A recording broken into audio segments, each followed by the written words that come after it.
Hello बच्चों, मेरा नाम है ममता मुन। मेरा चैनल हिंदी पाठमाला विथ ममता में आप सभी का स्वागत है। आज मैं एनसीईआरटी टेक्स्ट बुक का ये क्लास 6 हिंदी क्लास 6 का ये चैप्टर, ये बाल राम कथा टेक्स्ट बुक का ये चैप्टर नंबर है 9, राम और सुग्रीव। इसका आज मैं एक्सप्लेनेशन करूंगी। अगर फर्स्ट टाइम इस चैनल में आए हो तो हिंदी पाठमाला विथ ममता चैनल को सब्सक्राइब कर देना और इस वीडियो को भी लाइक और शेयर कर देना। तो चलो स्टार्ट करते हैं। राम और सुग्रीव चैप्टर नंबर 9, बाल राम कथा, एनसीईआरटी टेक्स्ट बुक क्लास 6, बाल राम कथा चैप्टर नंबर 9, राम और सुग्रीव। पहले इससे पहले चैप्टर नंबर 8 में हम लोग ये डिस्कस किए थे कि कैसे वो सीता की खोज में दोनों भाई, ये राम और लक्ष्मण दोनों भाई चल पड़े थे। जो रावण सीता माता को जो अपहरण करने के बाद फिर राम और लक्ष्मण कैसे सीता की खोज में चल पड़े थे, और उनके रास्ते में पक्षीराज जटायु ने उनको देखा था। फिर वहाँ पे वो पक्षीराज जटायु बोले कि आपको दक्षिण दिशा की ओर जाना चाहिए, वहाँ पे रावण लेके गया है सीता पुत्री सीता को। फिर वो बोले कि आपको किष्किंधा राज सुग्रीव से भी आपको मिलना चाहिए, और वो ही आपको सहायता ये करेगा। वो आपको सीता माता की खोजने, वो किष्किंधा राज सुग्रीव वो ऋष्यमुख पर्वत में रहता है, तो वहाँ पे आपको जाना चाहिए। फिर आगे की ओर फिर वो जो ये दशरथ, अपने पिता दशरथ के मित्र थे, तो तभी इससे वो पक्षीराज जटायु का अंतिम संस्कार करके फिर आगे की ओर चल पड़ी।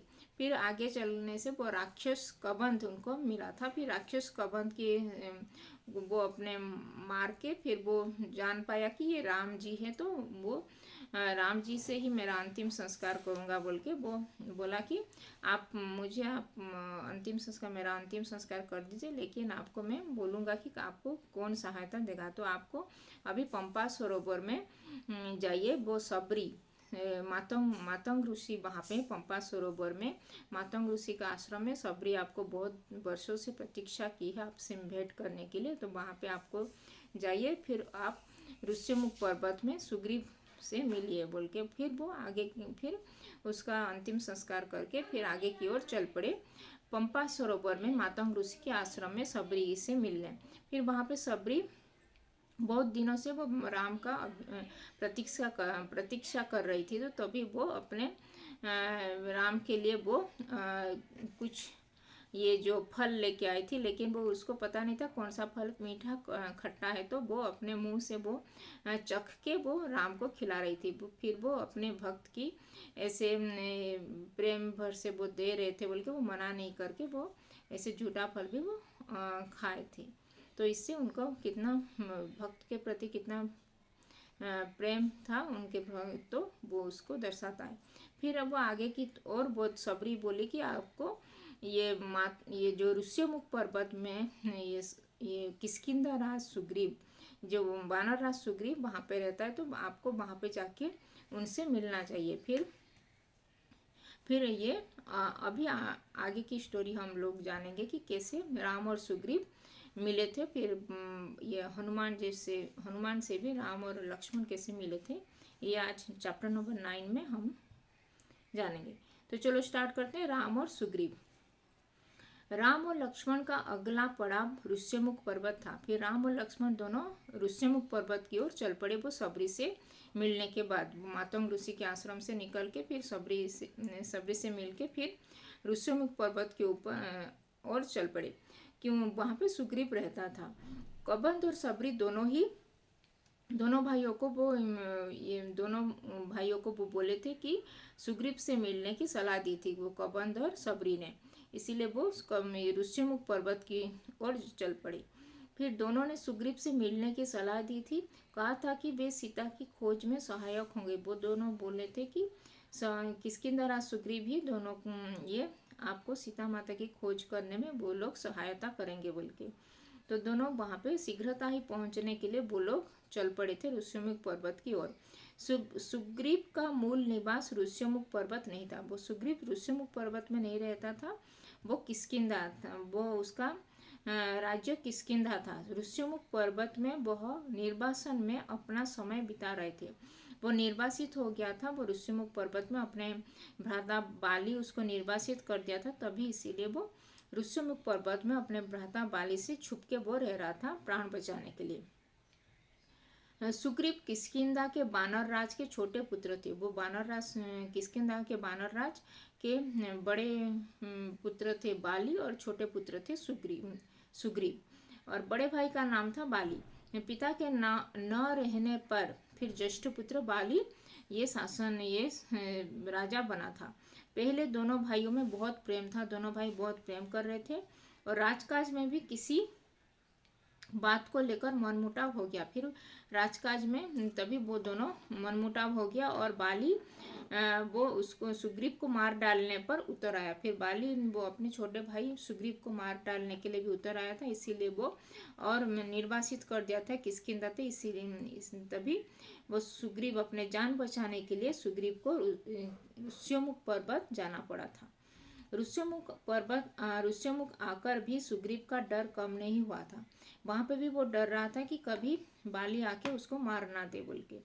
वह चौकस रहता था, वो हमेशा बहुत ही केयरफुल रहता था। विश्वास पात्र बानर सेना निरंतर पहरे पर रहती थी। वो उसके जो बानर सेना थे वो हमेशा उसको पहरेदारी करते थे और वो स्वयं भी अपने आप को पहरेदार करता था। वो कभी वो निद्रा नहीं जाके वो अपने आप को हमेशा पहरेदारी में रहता था, बहुत ही चौकस रहता था वो, इस डर से कि कहीं बाली के गुप्तचर सैनिक वहां न पहुंच जाए। वो डर रहा था कि कहीं बाली के गुप्तचर भी वहां पे कभी पहुंच ना आए बोल के। एक दिन सुग्रीव पहाड़ी पर खड़ा था। एक दिन वो सुग्रीव जो ऋष्यमुख पर्वत के पहाड़ के ऊपर खड़ा था, तभी वो देखा कि दोनों युवक को इधर आते देखा। ये दोनों अवश्य बाली के ही गुप्तचर होंगे बोल के वो सोचने लग गया। मुझे मारने के लिए बाली अपना गुप्तचर को भेजा है बोल के वो सोचने लगा। सुग्रीव ने तत्काल अपने साथियों बानर सेना को बुलाया और बोला कि हमको ऋष्यमुख पर्वत छोड़ देना चाहिए, हमें ऋष्यमुख ये छोड़ देना चाहिए, यह स्थान अब सुरक्षित नहीं है बोल के वो अपने बानर सेना को बोलने लगा। बाली यहाँ भी आ धमकाए। फिर वो बोला कि बाली यहाँ पे आ धमकाए और मैं देखा हूँ कि दोनों युवक यहाँ ऋष्यमुख पर्वत की ओर आ रहे हैं बोल के। फिर सुग्रीव ने अपने साथियों से कहा कि मैंने दो युवकों को यहाँ पे इधर आते हुए देखा है, उनके हाथ में धनुष वो लोग पकड़े हुए हैं बोल के। फिर सुग्रीव घबराया हुआ था, बहुत डर गया था सुग्रीव तभी। और पर उसके प्रमुख साथी पर उसके जो एक सुग्रीव के एक साथी थे वो हनुमान जी थे, तभी वो उसमें सहमत नहीं थे। अब वो बोले कि मैं जाकर पता लगाता हूँ कि वो दोनों कौन है, उनका परिचय लेके आता हूँ। फिर बाली के सेना में मैं भी देखा हूँ वो दोनों युवकों को, लेकिन मुझे पता है कि बाली के सेना में ये दोनों उसके गुप्तचर नहीं है, तो ये दोनों बाली के गुप्तचर नहीं है बोल के वो कन्फर्म करने के लिए वो दोनों युवकों को मिलने के लिए वो उनकी ओर चल पड़े। ये हनुमान जी। फिर मैंने दो युवकों को इधर आते देखा है, उनके हाथ में धनुष है। सुग्रीव घबराया हुआ था पर उसके प्रमुख साथी वो हनुमान जी उसमें सहमत नहीं थे। मैं जाकर पता लगाता हूँ कि वो कौन है। बाली की सेना में ये ऐसे सैनिक नहीं है बोल के उनको पता था। हनुमान ने भी दोनों युवकों को देख लिया था। हनुमान पर सुग्रीव को भरोसा था, हनुमान जी के ऊपर सुग्रीव भरोसा कर रहे थे, इसीलिए वो जाने के लिए बोले कि आप ये हनुमान जाओ और तुम पता लगा के आओ कि वो दोनों युवक कौन है और उनका परिचय लेकर आओ मेरे पास बोल के सुग्रीव हनुमान को भेजे थे। वो दोनों भाई राम लक्ष्मण को परिचय लेने के लिए।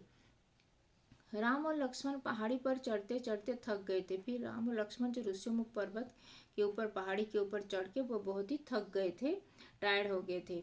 वे पहाड़ी सरोवर के पास रुके। फिर वो दोनों एक सरोवर, वहाँ पे एक झरना था तो वहाँ पे रुक गए और अपने मुंह हाथ धोने लगे फिर और पानी पीने लगे। तभी भेष बदलकर हनुमान वहाँ पहुँच गए।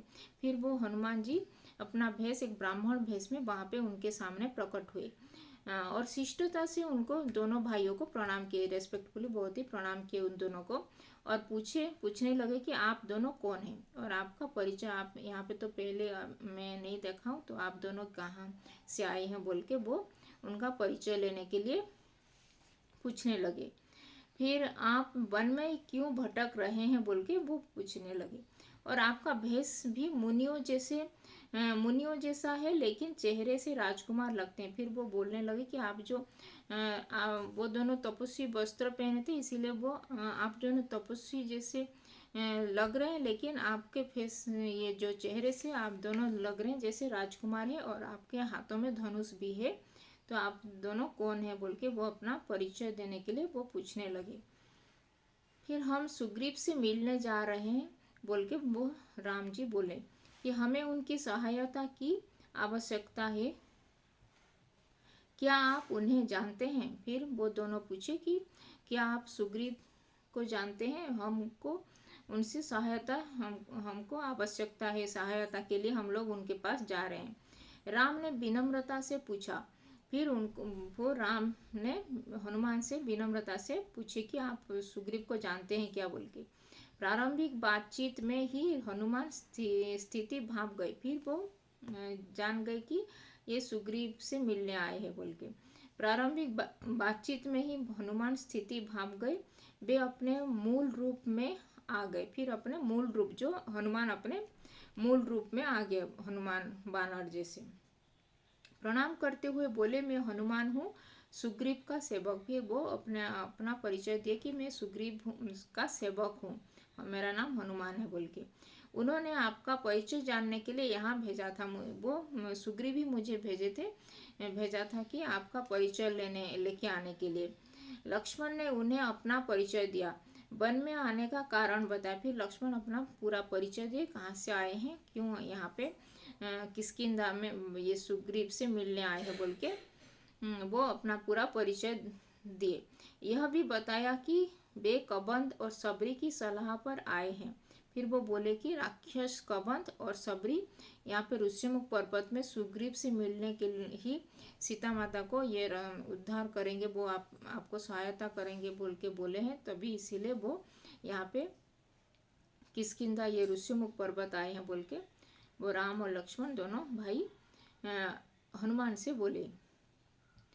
फिर सुग्रीव से मिलने के लिए कबंध और सबरी की सलाह से वो दोनों यहाँ पे आए हैं। उसने उनसे सहायता मांगने हनुमान के चेहरे पर हल्की सी मुस्कुराहट आ गई। फिर हनुमान जी थोड़े से मुस्कुरा के बोले कि कोई उससे सहायता मांगने आया है जिसे स्वयं सहायता चाहिए। फिर वो बोलने लगे कि उनसे कोई सहायता मांगने आया है जिसको खुद ही सहायता चाहिए बोल के वो बोलने लगे। हनुमान समझ गए राम और सुग्रीव की स्थिति एक जैसी है। फिर वो समझ गए कि राम और ये जो सुग्रीव दोनों का सिचुएशन एक जैसा है। दोनों को एक दूसरे की सहायता चाहिए, दोनों को एक दूसरे से ही सहायता चाहिए बोल के वो समझ गए। वे मित्र हो सकते हैं, एक अयोध्या से निर्वासित, दूसरा किष्किंधा से। एक अयोध्या से निर्वासित होके आए हैं और एक किष्किंधा से निर्वासित होके, तो दोनों मित्र होके दोनों एक दूसरे से सहायता कर सकते हैं बोल के वो समझ गए हनुमान। एक अयोध्या से निर्वासित है, दूसरा किष्किंधा से।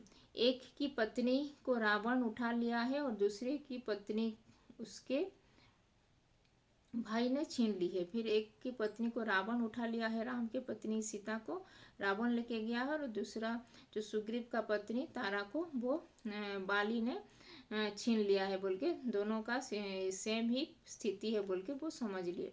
फिर दोनों एक दूसरे को सहायता कर सकते हैं बोल के वो समझ लिए।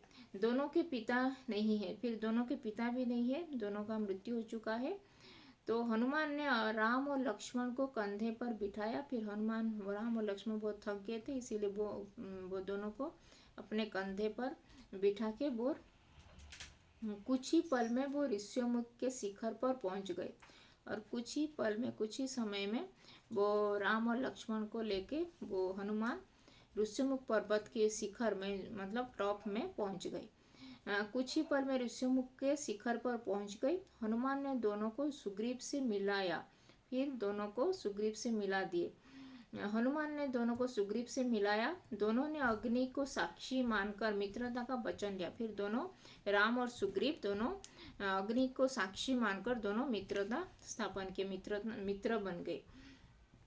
सुग्रीव ने कहा, आज से हमारे सुख दुख साझा है। फिर आज से हम दोनों ये सुख दुख अपना ये शेयर करेंगे, बल्कि हम दोनों एक दूसरे को सहायता करेंगे। राम ने सुग्रीव को सीता हरण के संबंध में बताया तो सुग्रीव अचानक उठ खड़े हुए। फिर राम जी सुग्रीव को सीता हरण जो अपहरण करके जो लेके गया उसके बारे में बोला तो सुग्रीव अचानक ही उठ गए वहाँ पे। उन्हें कुछ याद आया, फिर वो उनको कुछ याद आया था, क्योंकि वो जब सीता अपना जो आभूषण ऊपर से फेंके थे तो तभी वानर ये सेना उनके वहाँ से वो उसको उठा के लेके आए थे सुग्रीव के पास दिखाने के लिए। तो उन्हें कुछ याद आया, बोले, वानरों ने मुझे एक स्त्री के हरण की बात बताई थी, वह निश्चित रूप से सीता ही रही होंगी। फिर उनको पता चल गया कि वो एक उनके जो वानर सेना देखे थे एक स्त्री को रावण लेके जा रहा था, तो तभी वो ही सीता माता ही होंगी बोल के वो राम और लक्ष्मण को बोले।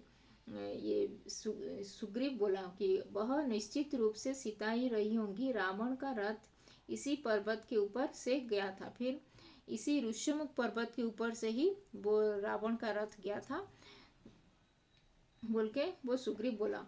राम और लक्ष्मण ध्यान से उसकी बात सुन रहे थे। फिर राम और लक्ष्मण भी दोनों एक वो सुग्रीव की बात सुन रहे थे। तभी सुग्रीव बोलते रहे, सीता स्वयं को रावण के चंगुल से छुड़ाने का यत्न कर रही थी। फिर सीता माता भी वो रावण से चंगुल से अपने आप को बहुत बचाने के लिए वो चेष्टा कर रही थी, यत्न कर रही थी। बानरों को देखकर उन्होंने अपने कुछ आभूषण नीचे फेंक दिए थे। फिर वो बानर सेना को वहां पे बैठे हुए देखे वो, और कुछ आभूषण उन ऊपर से वो फेंके थे। एक पोटली राम के सामने रखते हुए उन्होंने कहा, देखिए क्या ये गहने सीता माता के हैं क्या बोल के। फिर वो कुछ आभूषण वो पोटली में जो बांधे थे वो दिखाए कि राम को कि ये सीता माता के गहने हैं क्या बोल के पूछने लगे सुग्रीव। फिर राम और लक्ष्मण ध्यान से उनकी बात सुन रहे थे। देखिए क्या ये गहने सीता के हैं। राम ने आभूषण तुरंत पहचान लिए। फिर तुरंत पहचान के बोले, हाँ ये सीता का है। कुछ गहने लक्ष्मण ने भी पहचाने। गहने देखकर राम शोक सागर में डूब गए। फिर उनके मुंह से निकाला, धिक्कार है मुझे हे सीते, मैं संकट में तुम्हारी रक्षा नहीं कर सका। मुझे धिक्कार है कि मैं तुम्हारे संकट में तुमको रक्षा नहीं कर पाया बोल के मुझे बोल के अपने आप पे ऊपर रोने लगे। मेरा पौरुष बल पराक्रम ज्ञान तुम्हारे काम नहीं आया बोल के वो अपने आप को बहुत ही धिक्कार करने लगे। सुग्रीव ने उन्हें सांत्वना दी। फिर सुग्रीव भी उनको कॉन्डोलेंस दिखाया कि सीता अवश्य मिल जाएंगे, वो सीता माता अवश्य मिल जाएंगे। हम मेरी बानर से ना उनको ढूंढने के लिए जाएंगे। मैं हर प्रकार से आपकी सहायता करूंगा मित्र, रावण का सर्वनाश निश्चित है। वो सुग्रीव बोला कि मैं हर प्रकार से आपका सहायता करूंगा और रावण का जो विनाश ये निश्चित है बोल के वो ये सांत्वना दिया था सुग्रीव ने। राम की बाद सुग्रीव ने अपनी व्यथा कथा सुनाई। फिर राम जो अपनी व्यथा सुनाई, अपनी जो स्टोरी, तभी वो सुग्रीव भी अपना स्टोरी सुनाने लगा। बाली ने मुझे राज्य से निकाल दिया है। फिर वो अपने भ्राता जो बाली उसको किष्किंधा से निकाल दिया है, और मेरी स्त्री जो तारा उसकी ये सुग्रीव की स्त्री तारा को भी वो छीन लिया है बाली ने। मेरे वध करने को चेष्टा कर रहा है। फिर वो सुग्रीव का वध करने के लिए, हत्या करने के लिए वो बाली भी चेष्टा कर रहा है। ये संकट के समय हनुमान नल और नील ने मेरा साथ दिया था। फिर संकट के समय वो मेरे जो ये मित्र हैं नल नील और हनुमान मुझे सहायता किए थे। राम बोले, मुझे कब ये मेरे साथ दिया, मुझे कभी नहीं छोड़ा ये लोग, इन तीनों ने, नल नील और हनुमान ने। उसने राम से सहायता मांगी। राम बोले, चिंता मत करो मित्र, तुम्हें अपना राज्य भी मिलेगा और स्त्री भी। फिर वो बोले, तुम्हें अपना राज्य भी मिलेगा और स्त्री भी तुमको मिलेगा बोल के मैं ये आप तुमको ये प्रॉमिस कर रहा हूँ बोल के वो राम सुग्रीव से कहने लगे। राम देखने में सुकुमार थे, उन्हें देखकर उनकी शक्ति का पता नहीं चलता था, क्योंकि राम बहुत ही सुकुमार थे, युवक थे, तो वो उनको पता नहीं था सुग्रीव को कि ये बाली का वध कर पाएंगे बोल के।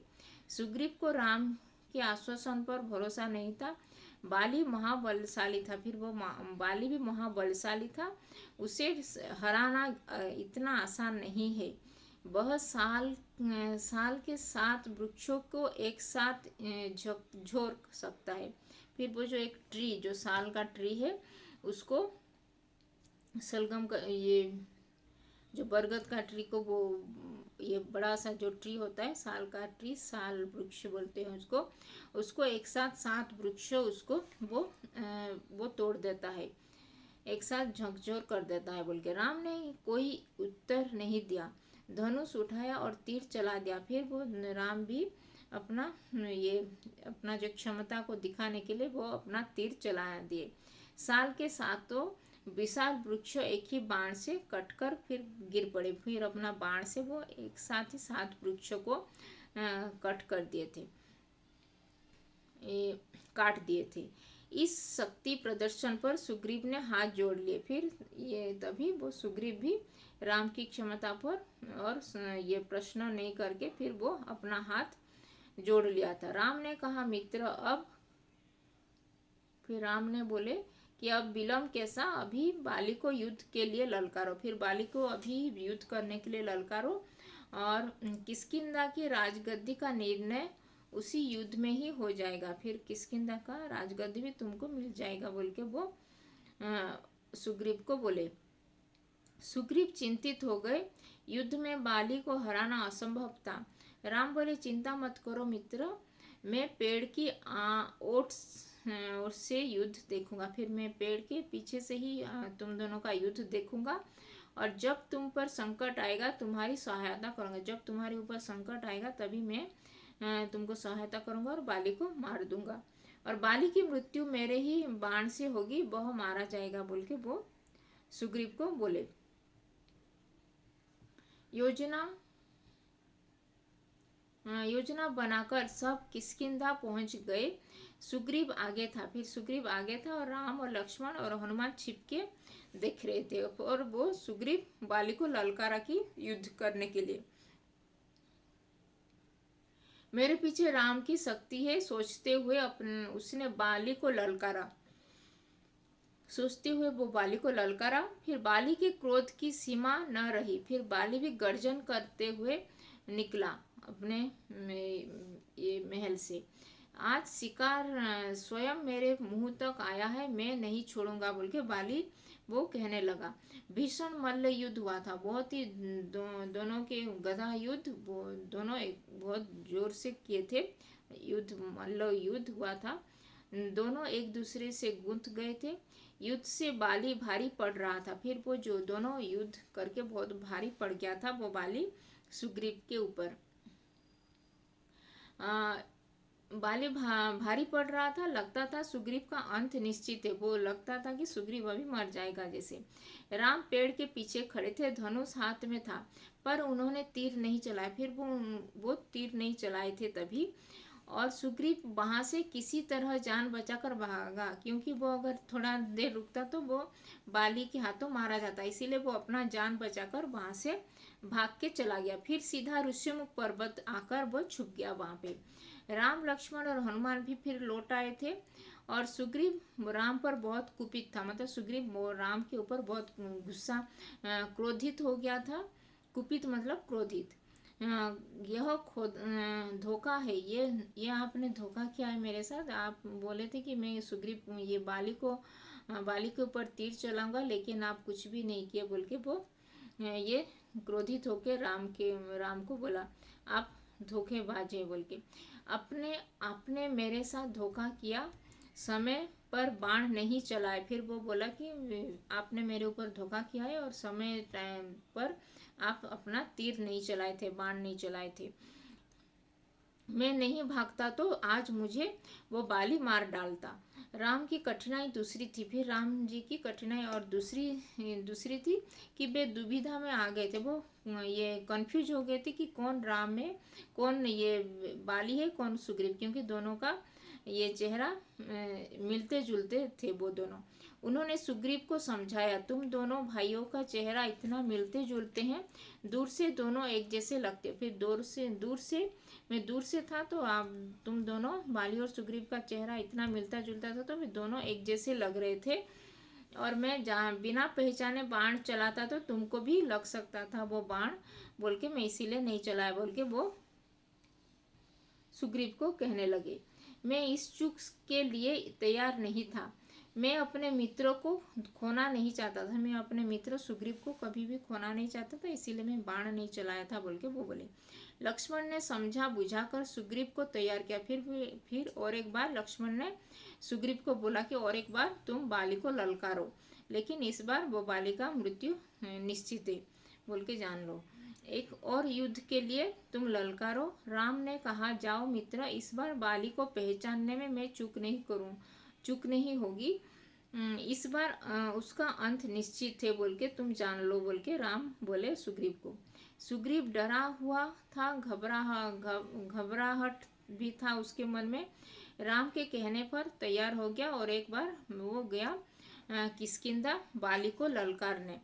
किष्किंधा पहुंचकर उसने बाली को चुनौती दी। फिर वो बाली को और एक बार चुनौती दी कि युद्ध करने के लिए ललकारा। बाली को सुग्रीव का यह साहस समझ में नहीं आया। फिर वो बाली भी नहीं जानता था कि ये सब उसका चाल है। वो राम और लक्ष्मण दोनों छिप के देख रहे हैं उनका जो ये युद्ध, और फिर राम उसके ऊपर बाण चलाएंगे बोल के।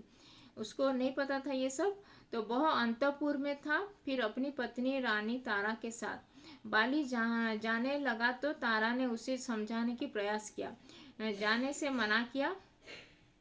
बाली ने उसकी बात नहीं मानी। फिर बाली भी उसकी बात नहीं मानी थी तारा की, और पेट पटकता बाहर आया। फिर क्रोध से बहुत ही उबला हुआ था, मतलब बहुत ही क्रोधित हो गया था। बाली ने हाथ हवा में उठाया। फिर बाली अपना हाथ को हवा में उठाया और मुट्ठी भींची भींची हुई थी।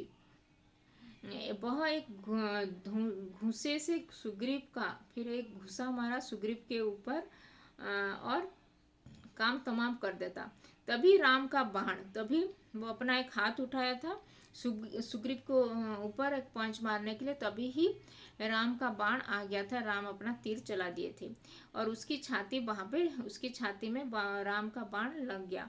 वह लड़खड़ा कर गिर पड़ा। बाली के गिरने पर राम, लक्ष्मण और हनुमान पेड़ों की ओट से बाहर निकल आए। फिर वो जब बाली को बाण लग गया था, तभी राम, लक्ष्मण और ये जो हनुमान वो पेड़ के पीछे से बाहर निकल के आ गए उसके सामने, बाली के सामने।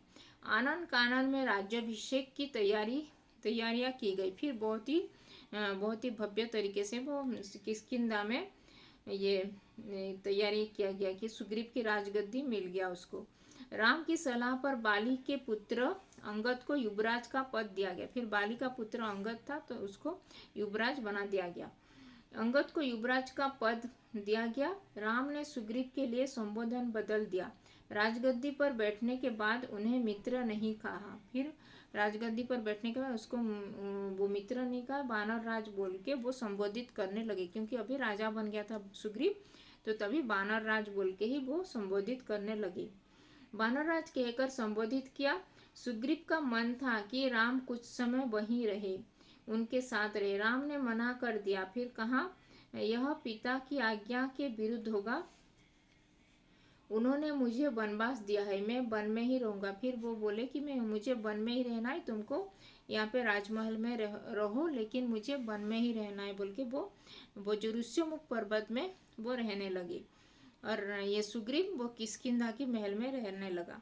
राम किष्किंधा से लौट आए। फिर वर्षा ऋतु के कारण आगे जाना कठिन हो गया था। फिर वर्षा ऋतु स्टार्ट हो गया था, तभी वो आगे जाना भी उनके लिए कठिन हो गया था। तभी वो ऋष्यमुख पर्वत में ही रहने लगे। लंकारोहण कुछ समय के लिए स्थगित कर दिया था। फिर लंका को जाने के लिए भी वो लोग कुछ समय के लिए स्थगित कर देते क्योंकि वर्षा ऋतु आ गया था। इस अवधि में वे प्रस्रवण पहाड़ पर रहे। फिर वो वहाँ पे और एक पहाड़ था, प्रस्रवण करके वो वहाँ पे रहने लगे। वर्षा ऋतु बीत गई। फिर वर्षा ऋतु भी हो गया, कंप्लीट हो गया। तो फिर राम प्रतीक्षा कर रहे थे सुग्रीव की बानर सेना। फिर राम प्रतीक्षा कर रहे थे कि कब सुग्रीव अपना बानर सेना सीता को खोजने के लिए वो भेजेगा, तभी सीता की खोजने के लिए वो भेजेगा। सुग्रीव ने राज तिलक के दिन राम को इसका आश्वासन दिया था। फिर राम को आश्वासन दिया था कि जब उसका राज तिलक हुआ था तभी कि मैं आपका सहायता करूंगा सीता माता को ढूंढने में। तो लेकिन वह अपना वचन भूल गया। फिर वो अपना वचन भूल गया था, तभी राग रंग में उलझ गई। फिर वो ये राजपाट में वो उलझ गया और राम चिंतित थे और दुखी भी थे कि ये सब भूल गया है और मुझे कैसे सहायता करेगा बोल के। हनुमान को सुग्रीव का वचन याद था। फिर हनुमान को पता था कि सुग्रीव वचन दिया है तो अभी नहीं कर रहा है बोल के। फिर राज तिलक के दिन वे वहाँ पे ही थे। उन्होंने सुग्रीव को याद दिलाया। सुग्रीव ने बानर सेना एकत्र करने का आदेश दिया। फिर सुग्रीव को याद आ गया कि ये सहायता करने का टाइम हो गया बोल के। फिर अपना बानर सेना को आदेश दिया एकत्र होने के लिए। यह काम सेनापति नल को सौंपा गया। फिर नल था सेनापति, तो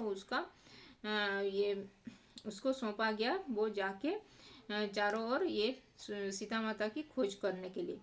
15 दिन और बीत गई, लेकिन सेना राम के पास नहीं पहुंची। फिर लेकिन वो सेना भी राम के पास नहीं पहुंचा। तभी राम सुग्रीव के इस व्यवहार से बहुत क्षुब्ध हो गए थे, बहुत ही क्रोधित हो गए थे और वो सुग्रीव को विनाश तक की बात कह दी।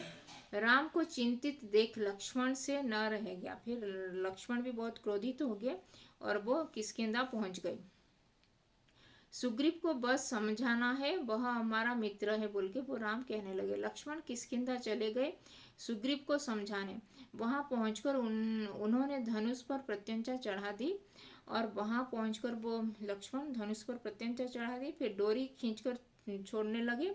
तभी वो टंकार जो आवाज आया था, तभी वो सुग्रीव कांप गया और वो उसका याद आ गया कि वो राम का ये सहायता के लिए जो प्रॉमिस किया तो उसको निभाना अभी टाइम हो गया है।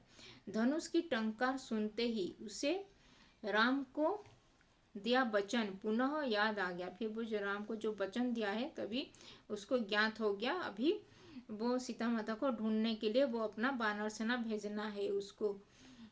तभी तो तारा ने सलाह दी कि वे तत्काल जाकर राम से मिल जाए और क्षमा याचना करे। राम से मिलकर वो क्षमा याचना करे।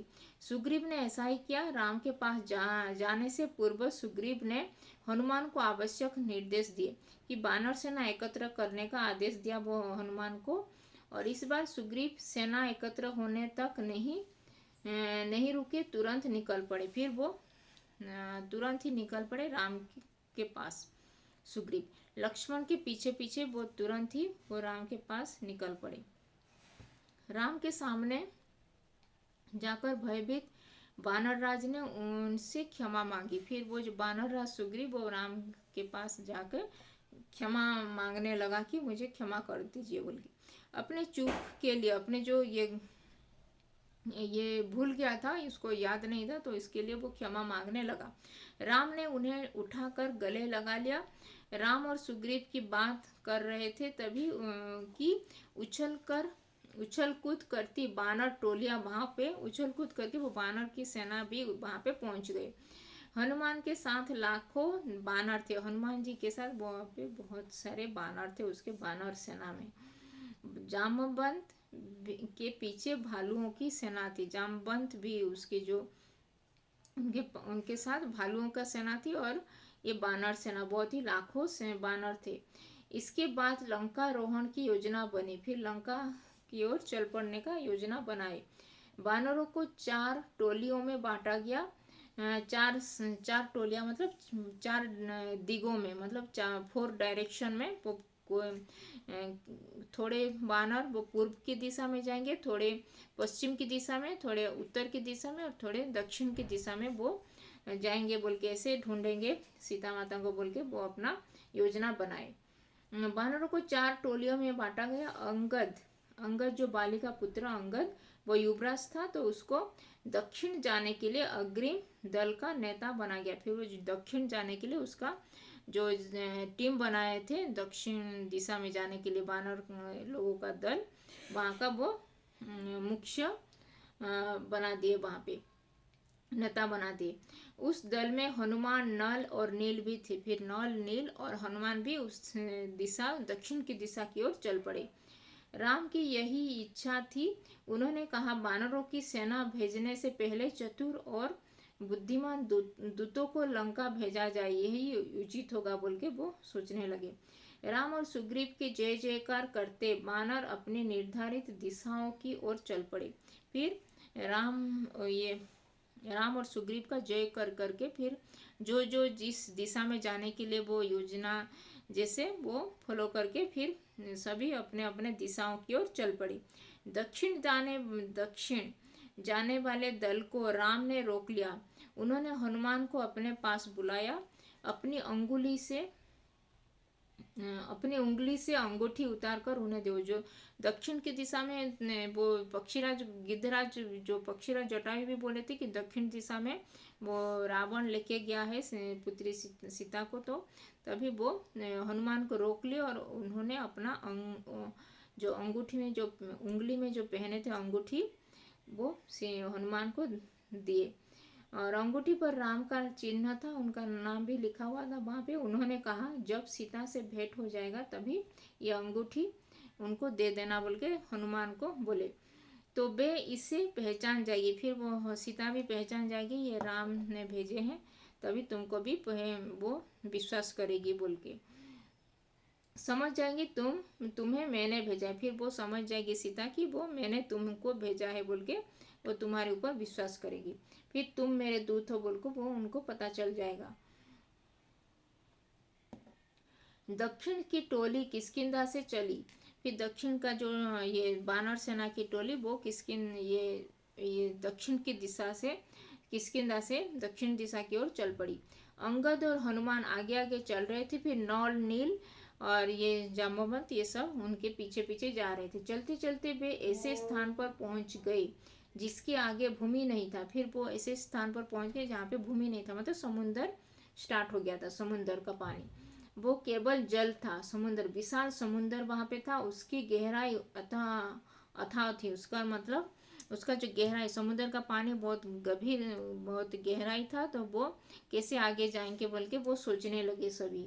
लहरों की गरज कंपा देती थी, वो बहुत ही उसका जो समुद्र का पानी का जो गर्जन बहुत ही सब लोग डर गए थे, वो आगे कैसे जाएंगे। समुद्र को देखकर सबका साहस जवाब दे गया। बानर थक हार कर वहाँ पे बैठ गए। फिर वो बानर लोग वहाँ पे थक हार कर वहाँ पे बैठ गए, अभी क्या करेंगे। बानर राम के बारे में चर्चा करने लगी।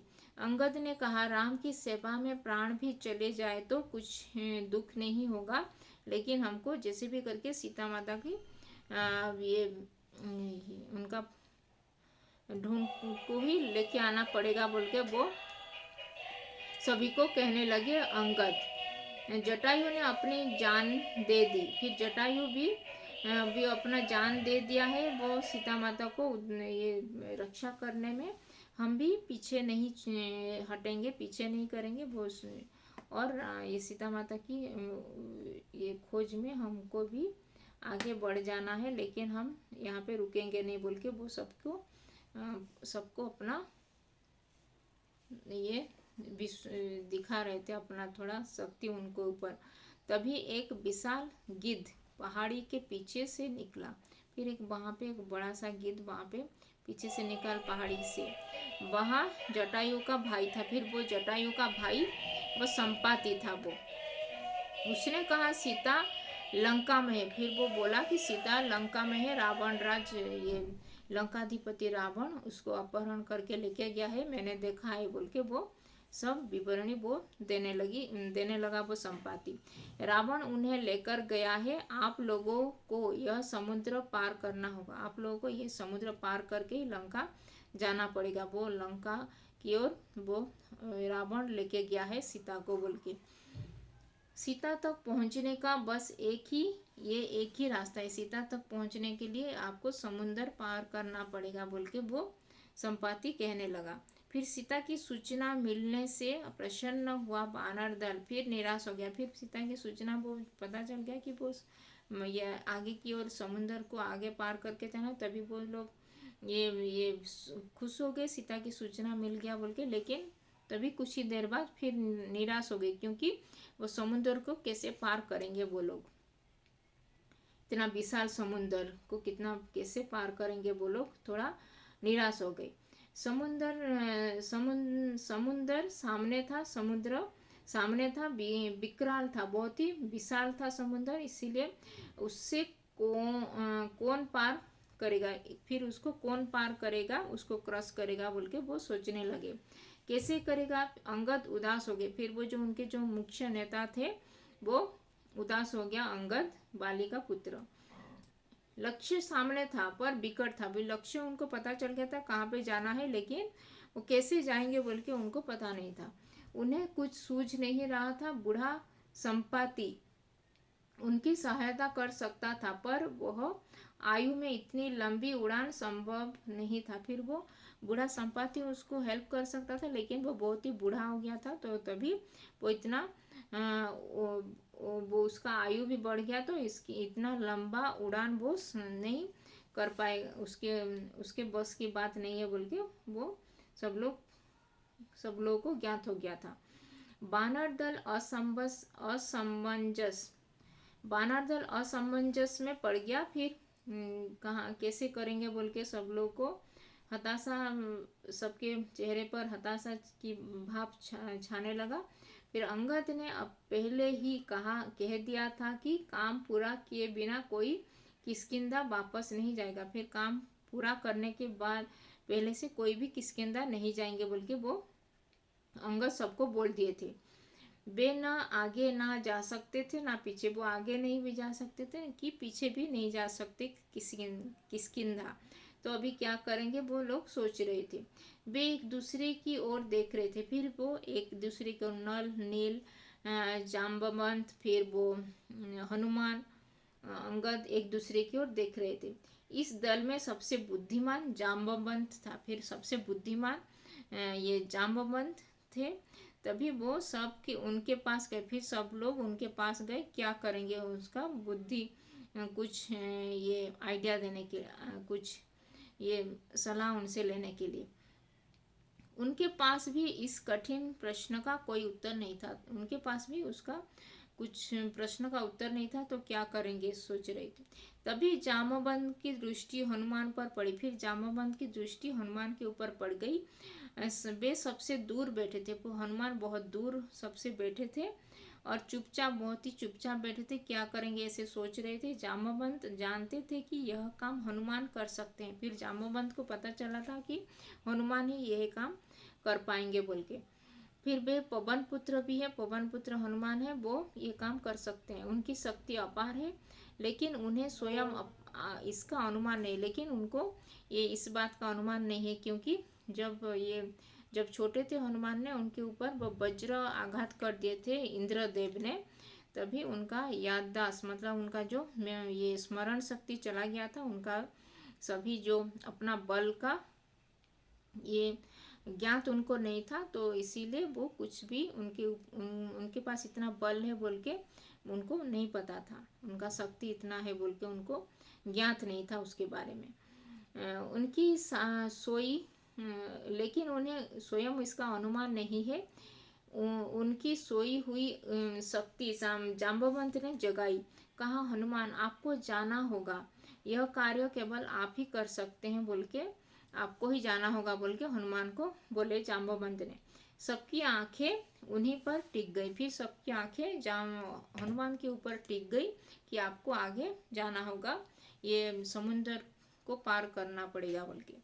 तो ये था राम और Sugriv, chapter number 9 NCERT textbook Bal Ram कथा क्लास 6 बाल राम कथा का चैप्टर नंबर 9 राम और सुग्रीव के ऊपर ये एक्सप्लेनेशन। तो ये वीडियो को लाइक और शेयर कर देना, और अभी तक चैनल को सब्सक्राइब नहीं किया तो हिंदी पाठमाला विथ ममता चैनल को सब्सक्राइब कर देना। तो धन्यवाद, थैंक यू।